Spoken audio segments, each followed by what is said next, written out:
Wild animals. Some animals are wild. They don't live in homes or cages.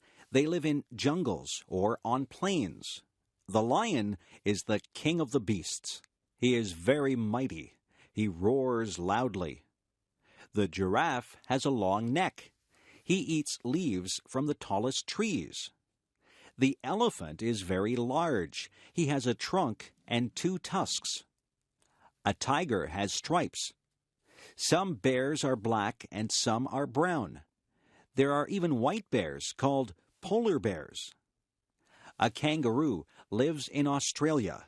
That is the only place that you would find a kangaroo except in a zoo. It might be frightening to run into a wolf or a fox. Monkeys run and play in the trees. In Canada, we don't see lions, tigers, giraffes, or monkeys running wild. There are squirrels in my backyard. Sometimes I see a raccoon or a chipmunk. In northern Ontario, you might see a moose or a bear. I have seen a deer in the forest.